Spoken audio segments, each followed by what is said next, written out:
Live from Fargo and serving you on TV, online, and on the go. This is Valley News Live at 6.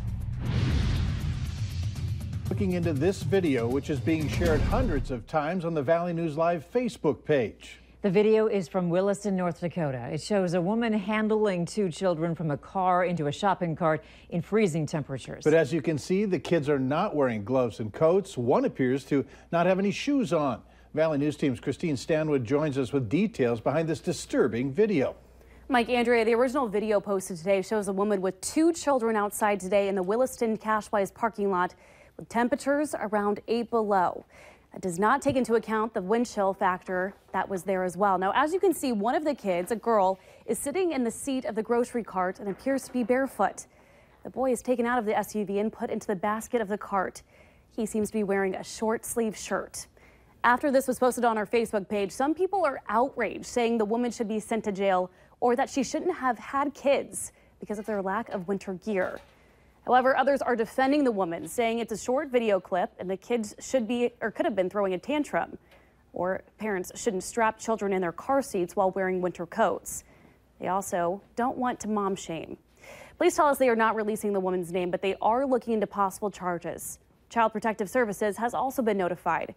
We're going to keep you updated on this developing story. Andrea, Mike.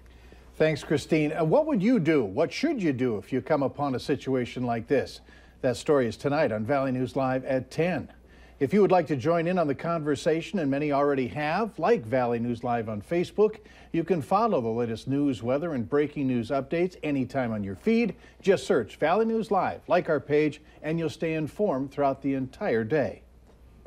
The blizzard conditions prompted a delay to the start of many schools, especially in the Northern Valley. It also led to classes being canceled for the day at the University of North Dakota. With the snow and wind moving on, UND will be getting back to normal tomorrow. That is, if you consider bone-chilling temperatures normal. Let's get you informed on what Hutch is expecting. Hutch? Yeah, very cold weather into the overnight now as our storm continues to exit to the east. Our wind speeds decreasing, but still pretty brisk out of the north. And there the snow goes into the northern and western Great Lakes. Here's a look a little closer. We do have a wind chill advisory for all our counties tonight, as our temperatures this evening are set to plunge into the teens below zero. Then overnight, even colder than that. So we're going to have dangerously cold wind chills and air temperatures to start our Friday morning. And when you look at the rest of my 7-day planning forecast, this might be your attitude. I'll have details on how long the cold sticks around coming up here in just a few moments. Pretty appropriate, yeah. Thanks, Hutch. Yeah. Make sure you have the Valley News Live Storm Team weather app so that you can keep up with the weather anytime, anywhere. You'll get the latest forecasts and conditions so that you can plan your day. Just search VNL Weather in the App Store and download it for free. It was terrifying, honestly, since the conditions, you can only see 5 or 6 feet in front of the car at certain periods of time. Strong winds combined with loose snow on the ground make for bad traveling conditions, closing roads and also stranding passengers at the airport. Valley News Team's Rose Itzkovitz joins us live from Hector International Airport in Fargo to catch us up on the situation. Rose?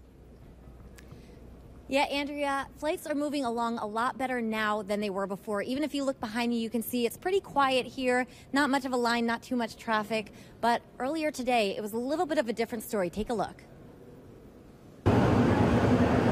Forget taking off in a plane. Travelers had a hard enough time finding their way from their cars into the airport. Well, I'm from Dallas, so this is concerning in itself, seeing snow blown around. But if they let me fly, I'm going to go. But all morning long, flights weren't going anywhere. We got here this morning.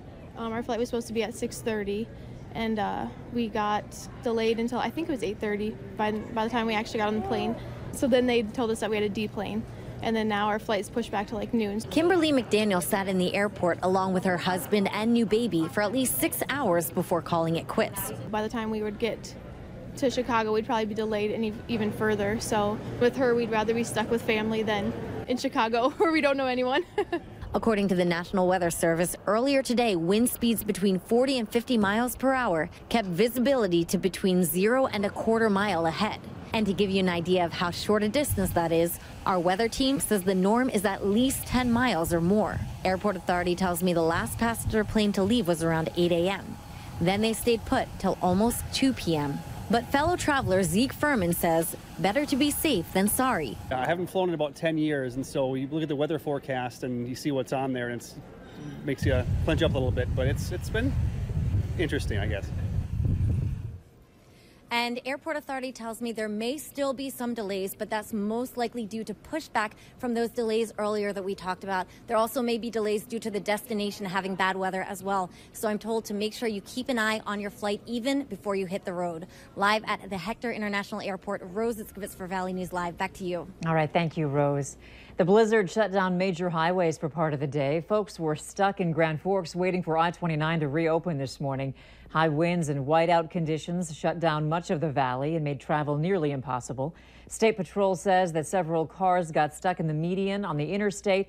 We caught up with some drivers waiting for roads to open up. We're just coming from East Grand Forks. We're trying to get to Fargo Airport. Left up the Flying J about 9 o'clock this morning. Came around here and found the road closed. I didn't think to check DOT. There was like low visibility. We can't even see 10 feet. By the way, it's a $250 fine if you're caught on closed highways. I-29 reopened today at noon. We now know the name of that NDSU student who was found dead on campus yesterday. Noah Rockenbach is his name. His family's been notified and has requested that no other information be released.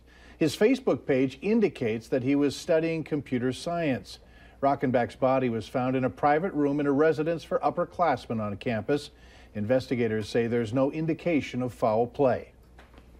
Earlier this week, we informed you about a roundabout in West Fargo that many residents complained is too small. Authorities told us it's 17 feet wide. But with recent weather, snowbanks piled high inside the roundabout make the dimensions even smaller. We went out with our own tape measure to check just how wide the roundabout is recently, and we found in some areas it's as small as 12 feet. From the snowbank to the top of the island. Residents tell us they have reached out to City Hall about removing the roundabout, and we'll keep you updated on that. North Dakota U.S. Congressman Kevin Cramer will not be running for Senator Heidi Heitkamp's seat. After a meeting with President Donald Trump and talking it over with his family, the congressman says now is not the right time for him to run. With a 10-year-old who's got a weekend, every weekend has got either a basketball tournament, indoor soccer, outdoor soccer, you know, the weight on the family, knowing that I'd have to be in another state and another city raising money every weekend, plus that it would take away from my work here in the House. Congressman Cramer says he contacted the White House to tell them the news. Cramer did say that he was running for re-election to his House seat.